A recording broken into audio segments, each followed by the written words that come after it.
am so hoping that it doesn't do what it did last week and kept cutting out on Facebook, which was so annoying. But I'm here for it. I'm here and I'm ready.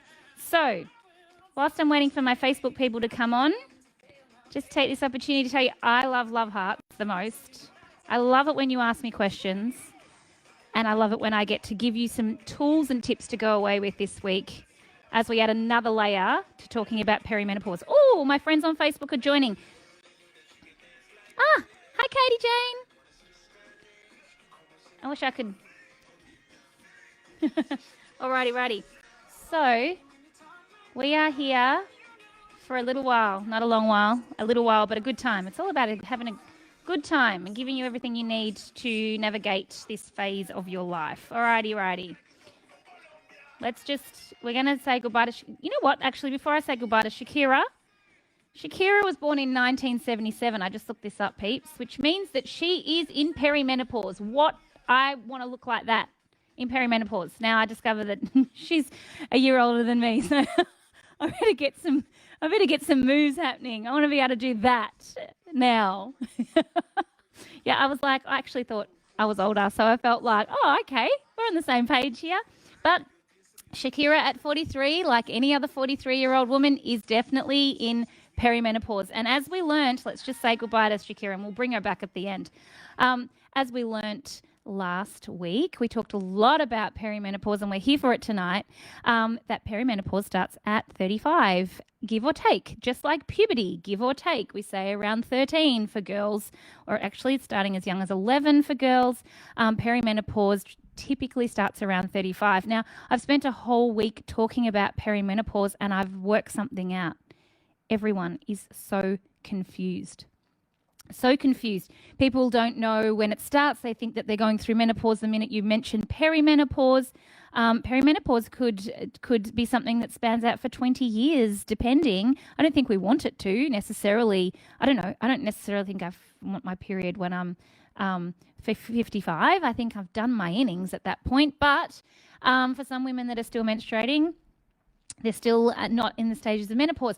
But if you saw today, I shared some information about how to look at one hormone, FSH, follicle stimulating hormone, which we use to look at when the numbers start to rise, when FSH starts to rise, we can start to see a woman nearing her menopause. So, and within the month. So it's going to rise over time. It's not just going to wake up one morning and be fine and the next morning be, cross the threshold. So this is why it's important to track and know and to be able to understand what your blood tests are telling you, at least enough for you to be able to ask the right questions and get the answers that you're looking for. So if you haven't seen those tiles that we shared on Instagram today, you definitely want to go and check those out. But I give you the ranges of what your FSH should be at. Now, remember that ranges are also a little bit tricky because they are giving you a range. Exactly what I'm saying they're doing. And so you never want to be in range. You want to be optimal within the range. And that's going to vary for people, but it's good to know what that range looks like, and it's good to know where your optimal levels would be. The other thing I really want to drive home is that even though you're in perimenopause, you are not infertile. And I shared at the start of this week or last week that if that was the case, women wouldn't be on the pill in their 30s and 40s because they wouldn't need to be, because they wouldn't be able to conceive. So this is where FSH becomes particularly useful, because FSH, yes, we look at it and we look at where the numbers are, and as they start to climb, we start to recognize that we're moving into perimenopause and then into menopause, which, as we said, might take 15 years.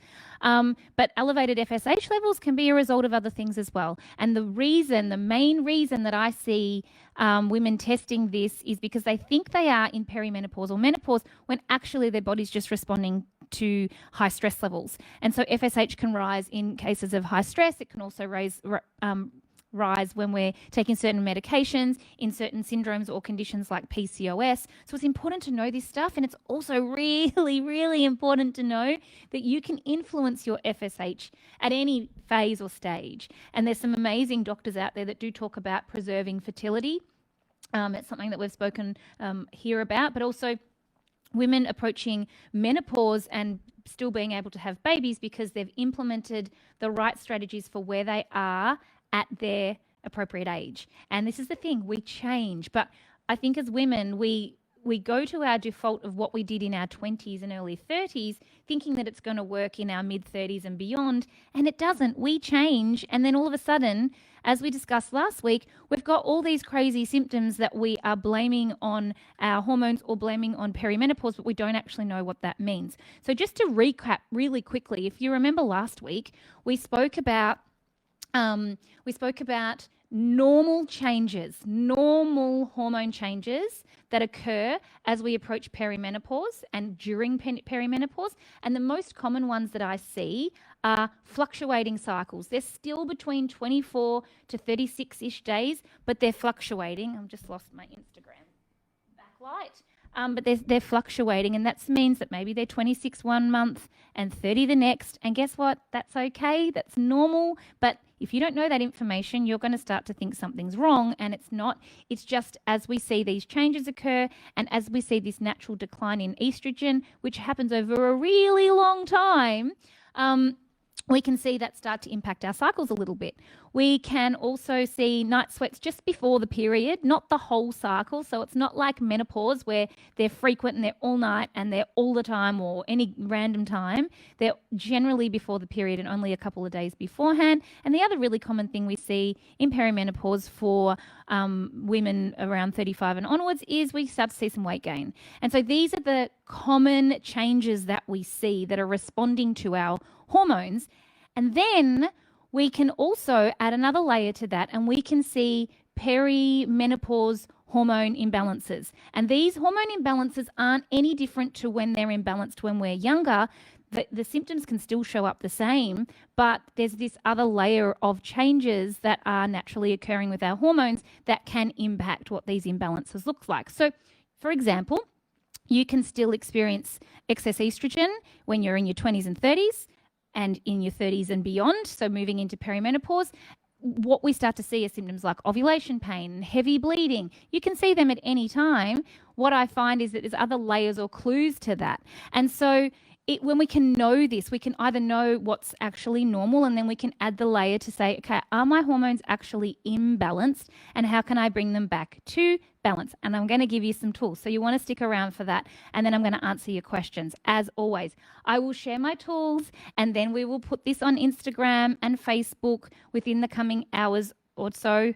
Sometimes I share it straight after, and sometimes I share it in the morning. But you want to make sure you grab that, because it'll just summarize everything that we've spoken about. And if you're sitting here going, I need to grab my pen and write this down, don't stress, we've got you. And of course, you can always watch this as a replay. I do want to make sure that we keep this to half an hour, because Facebook always boots me off at that point. So we want to make sure that, and it's nice that it's playing the game. I shouldn't speak, but it's playing the game tonight, which is really lovely. So we understand that. Hopefully we're clear. You can see normal changes as we age, because estrogen's supposed to decline, FSH is supposed to rise. These are normal hormone changes, but it's the imbalanced hormones that add another layer to that. That means that we can see symptoms amplified that might have already been there, but they get worse, or they can even change. They can get, you might not have even been aware that they were there before, and then they begin to change. And so one clue with this, like I said, is looking at your FSH levels and really being able to tie it back into that. So now that we've done the 101 again on perimenopause, and I know so many women are confused with this, and please start to ask your questions. I will get through as many of them as we can, but I want to share with you something that I just came up with, and I might have copied, well, the idea of the 3-2-1 part of it, not the actual solutions, which are common solutions, but the 3-2-1 approach to perimenopause. And these are things that you can do in your everyday life to safely be able to support your body, your hormones, during this phase. And remembering that perimenopause can spread over a really long time, we kind of want to get it dialed in. So what I want to give you, essentially, if I'm doing 3-2-1, I'm giving you 5 things that you can do today and start to make new habits around. And I would encourage you and challenge you to try this on for the next 4 weeks, and then let's report back and see how we go. So first of all, three daily variables I want you to create through nutrition to support hormones better. So this is going to be appropriate to your hormone imbalance, but let's talk about that a little bit. So for example, if you know that you are estrogen dominant. And how do you know? Well, you typically have heavy periods, ovulation pain, weight gain, PMS. Then I would suggest that these three things might look something like increased dietary fiber, add 1 extra serve of therapeutic fats, and 1 serve of resistant starch. And we've talked about all of those things before. In fact, actually, anybody that did those, whether you were testosterone or you had excess testosterone, or you had low progesterone, or you had low estrogen and low progesterone, or you had elevated estrogen, this would work for anybody. So let's just try it on and keep it simple, shall we? Increase dietary fiber, because remember, we've learnt that if we're not moving the bowels daily, our hormones want to be shipped out through the bowels, out to wherever they go. But if you're not moving your bowels daily, you will reabsorb what's sitting there, because that's how we clear it. But if we're not clearing it, it just gets redistributed or reabsorbed. We don't want the bowels sitting there for too long, but we don't want them to be too quick either. So that's an absolute gem. Fiber is also a great prebiotic. It helps to feed the good gut bacteria, helps to sweep the gut, does lots of really good things, and helps with detoxification as well. So that's why you want to add that. We definitely need more fats as we get older. This is one of the things that we're discovering, and there's a lot of research going into this. So as women, we need to increase, I would challenge you to include a serve of fats with every meal and a serve of protein with every meal. I didn't put that in there, the protein, but a serve of fat and a serve of protein. But let's just stick with the fats, which is part of my 3-2-1 approach. So that would look like oily fish, eggs, nuts, seeds, oils, eggs, any of those foods that are rich in chia, omegas, like any of those good therapeutic fats are going to help to tick the boxes. So I would encourage you absolutely to do that. And we've spoken about resistant starch a few times, but resistant starch feeds that good gut bacteria kind of further down the line, which is usually what happens is we get signals that tell us, or we crave certain things because our body wants us to feed that gut bacteria in the right way, and the resistant starch does that really nicely. It also helps to serve as a serve of fiber, kind of.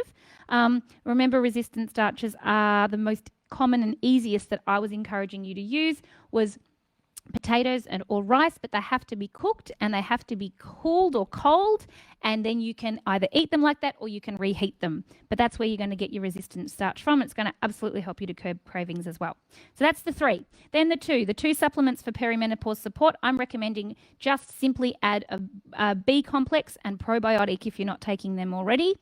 Because that's going to help with your cortisol, that's going to help with your hormones, that's going to help with your gut, that's going to help with a lot of things.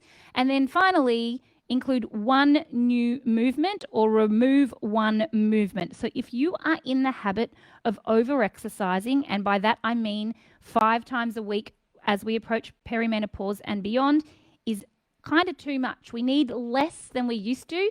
We need the recovery, but we definitely still need to move. So I would encourage you to either switch out a cardio session for a weight session, or if you're not doing weights, then you definitely need to add in a weight session. So 1 new movement or lose 1 movement, depending on how much you're already moving. And if you could start with these 5 things over the next 4 weeks, there's a lot of hand gestures going on. I could direct things. Then I would love to know how you go. And they're very simple things, but hey, actually, you're creating 5 new habits, but just really in 3 ways, which I absolutely love. So I'm going to answer some of these questions and let everybody get on with their evening.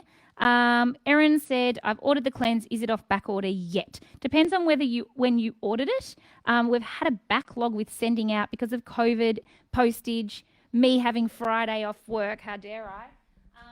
There's a lot of parcels that were sitting up at reception up until yesterday, so which is not usual, but I think COVID slowed down a lot of the postage stuff. So hopefully, it depends on when you ordered it, but Erin or anyone, or just email sales@natkringoudis.com.au and the girls will be able to tell you, because I actually have no idea what's been sent. They do all that for me. All right, let's have a look Instagram, what's going on here. Because Instagram, we've got lots of questions, and Facebook had one. Come on, Facebook, come to the party. All right, let's have a look. Oh my goodness, I've gone way too far back now. Here we go, what's this say? I had a hysterectomy and just found out I am in raging perimenopause, just like that. Yes. So I feel really sad that you weren't told that that's what would happen. And I don't know whether your ovaries were left or not. It should slow that down, but I guess sometimes the shock of that can be a lot for the body too. There's always a lot that you can do to support your hormones. So don't just go, oh, that's my life now. No, you could even start with the things that we're talking about. But it would be important to seek the right, dialed in health advice to really help you with that. But there's always things that you can do to support your body, whether it's through perimenopause, menopause, puberty, whatever it is. We always want to look at what's going on. So I'm sorry that's been your situation.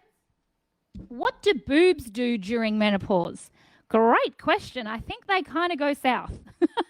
I think we lose a lot of the elasticity in our breast tissue. We lose it from the top as we age.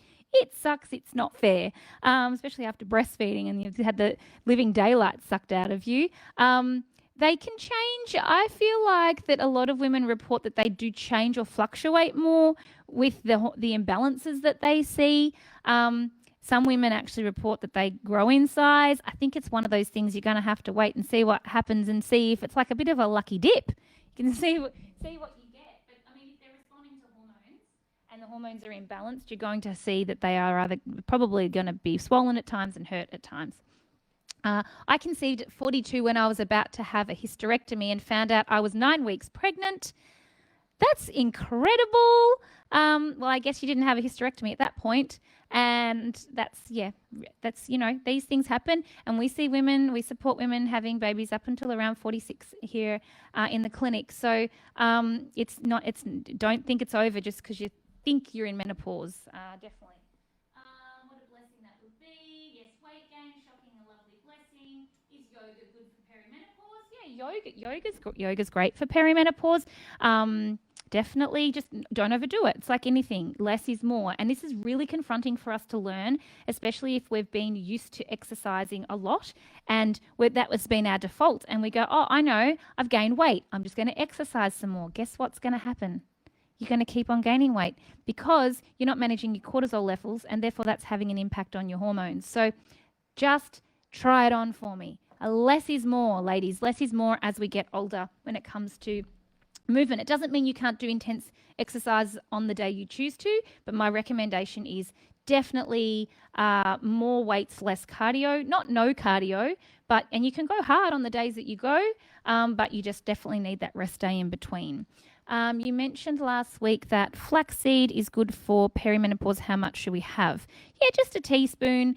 I prefer ground flaxseed because it's easier to absorb. Don't need to go too crazy with that. A little bit on your breakfast or on your porridge, on your chia puddings, or however you decide to have it. Even sprinkled through a salad is not terrible either.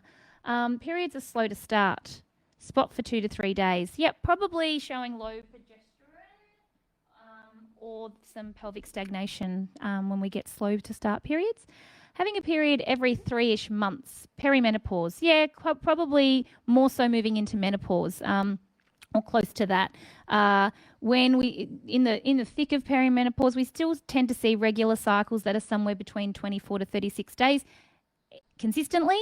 When they start to span out, then we know that things are definitely changing, but also check in with your stress levels because that can be a reason that happens too. And that's why symptoms get misunderstood all the time. And even, like I said, your FSH can rise in proportion to your stress levels, which means that we can actually think we're in perimenopause or menopause, and we may not be. It's just that our other hormones aren't necessarily balanced as a result of elevated cortisol.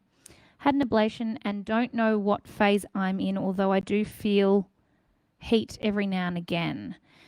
Yeah, that's a tricky one. I guess you can wait and see. I would recommend that you just track your symptoms to see if what's happening and what the cycles then start to show you. I think that we still cycle. That's the thing. So we still go on and we still have cycles. So we just need to be able to use that information to our advantage. Now Facebook has decided to weigh in, which I love, and I want to make sure that I don't go over time with Facebook because I want the recording to be saved. Fabulous Nat Kringutis, all in the PM, was so bad, but bleed on estradiol pack last month and starting to feel... Cut out, Katie. Oh, tried everything. Hang on. tried everything naturally for 2 years, but thyroid came out, and my goodness, perimenopause craziness. It's really tricky. We're not. It's a shame that we're not more prepared for when we might remove, say, have a hysterectomy, or you have your thyroid removed, and then we get all sorts of symptoms as a result. But you can always do things to help to support your body. So don't just think that's your lot now. We can definitely do things to help with that. What is the cause of bleeding, stopping and starting through a 5-day bleed? There could be lots of reasons that might be happening. I would be inclined to actually have someone look at that. Not that it's necessarily dangerous, but to have a more look at your thyroid, look at your adrenals. I would want to look at a few other things that might be contributing to that, or if there's any pelvic stagnation, any scar tissue, any endometriosis, those sorts of things can be contributing as well. Now, what else have we got here? Is LSA okay? It sure is. You can totally have that. Human again, dietary. I think I read those. Sorry, Katie. Yours is hard to read because it's broken up into segments. What's this say? My FSH was 31 on day 2 of my cycle, trying to do an IVF cycle on medications to bring it down. Anything else I can do naturally? So all the things that we're talking about here, there's lots of things you can do to support healthy or better levels of FSH, but the things that we've recommended here are very safe for you to do alongside an IVF cycle. Anything that was more detailed, I would totally recommend that you find a health provider that can help you do that. I would definitely encourage you to try and get that down as much as you possibly can so that you can go ahead with that cycle, because I don't know that they would go ahead with a FSH level of 31 is quite high. So, but safely you can do these things that we are recommending, and you can go back and have a look at last week's recommendations as well. So we shared graphics last week after the live as to things that you can do in terms of nutrition. Today I've given you a few more little other things that you can add. Periods have now become irregular, occasional night sweat or hotness to normal for peri. Yes, so normal, as we discussed before. I missed those 5 things. Can you please let me know what they are? So I will share a graphic after this that you can go back, because I've explained it in detail and I want to get through as many questions as I can, and we've only got 5 more minutes, but we'll share a graphic after this, and you can go and check that out with 3, 2, 1 approach. The 3, the 2, the 1 things that I've suggested in terms of 3 nutritional changes, 2 supplements, and 1 movement that you can do to start to help. Can you not walk every day? Yes, you can totally walk every day, but you probably don't need to be. And I'm just challenging you to try something different to see if you actually find that there's a better outcome. If you were to go for a gentle walk, I would recommend you do that after eating. But if you're going on a vigorous walk that's, really getting the heart rate up, then I would probably say, no, you don't need to do that every day. In fact, you're probably moving to a state where you don't benefit from doing that every day. So you can try that on totally. In terms of weightlifting, what sort of weight is the goal to get to, and what is too much? Really hard for me to say without seeing you. Have you been lifting for a long time? If you just start tomorrow, I wouldn't go in and go hell for leather. That would be really stressful on the body. So it's something that you would work up to, but you do want to work up to something that is quite heavy for you. And not to the, if you're doing it yourself or you're doing it with a trainer, then they can have a conversation with you. So I can't say you should lift 70 kilos, for example, because I have no idea about your history or your frame, but it should be something that feels heavy for you, that you are towards the end of, say, 6 or 7 sets of something, you really feel like you can't get another one in. And that's what I would base that on. I was told at 30 by GP I was going through menopause. Changed diet, went back and was told I was back to normal. Ta-da!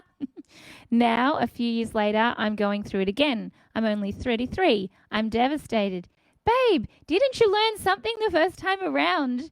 I think you need to go back and did what you did the first time around, and I can guarantee you that the state of the world right now is enough to tip us over the edge and flip us back into that perimenopausal state or menopausal state. So you've got clues, you've got things. Nothing is definite or final until it's final. And really that requires you a lot of things to happen. But I would really be shocked if that's happening at 33. And whilst it does happen, in my experience, it's such a misdiagnosed phase of our lives, and most women aren't actually as far along as they are led to believe. But they do need to make lifestyle and nutrition and just general adjustments to their day-to-day living to really be able to get that FSH level back down and to sort of flip you back into perimenopause. Well, you're not even in perimenopause yet. You're not even close. All right, how are we going for time? A few more minutes. 47 with fibroids and now have had period for 4 weeks. Ugh, fibroids are nasty. Any recommendations to stop the flow? Have tests done at the moment. Fibroids are really difficult. If you can treat them early on, then we can have some success treating them naturally. But once they get to a certain size, I think it's best that you go and speak to your gynecologist about your best options in treating them. There's some amazing treatments now. And if you're not following my dear friend, Dr. Sean Tassone, he's an expert in fibroid removal. And we've shared his book recently, the Hormone Balance Bible, which would be probably something that I would recommend for you to go and check out. I think there's a link to it in my profile, if on Instagram at least anyway, so maybe go and check that out. But I think, yeah, it's really good to get to the bottom of them, and, your life can change by having them actually treated properly. And it's not like it used to be. You can have them ablated, and it's not like you have to have, you can do that very, look, surgery. I'm not going to say minimally, but with far less downtime and all the rest of it. So that would be my recommendation. Is COVID lockdown life messing with our cycles? 100%. It's messing with everybody on every level. It's messing. It does. It messes with our mind, which messes with our cells, which messes with the way that our bodies behave. And even if you're not a stressed person, it still has this flow-on effect. So we need to be aware that that's another layer. Thanks, Nat. You're welcome. What helps with hot flushes? Balancing your stress levels is the first thing I would absolutely look at. Bloating, I'd look at your progesterone or your gut health, depending. SIN2 cells, go onto my website and type them in, and there's a whole lot of information on how you can use any abnormal cells. You can treat them or at least manage them, or if they've been treated, do some things to prevent them from coming back again. How do we spell Sean? SHAWN. Yep, you'll find him in my feed. I've done a Facebook. Actually, there's an Instagram live with him probably about 3 weeks back. But if you go to my IGTV, you'll find it there. But yes, there you go. Hopefully that helps. All right, guys. Oh my gosh, we've got 1 minute. I'm going to get out of Facebook straight away so that doesn't just shut down on me. Thank you, Facebook. We've had a lot of people on Facebook tonight. Instagram, you're always loving. I'm going to say bye to my Facebook friends right now before we tip over. Oh, actually, it's only 27 minutes. It's okay. We've got time. I'm getting excited here.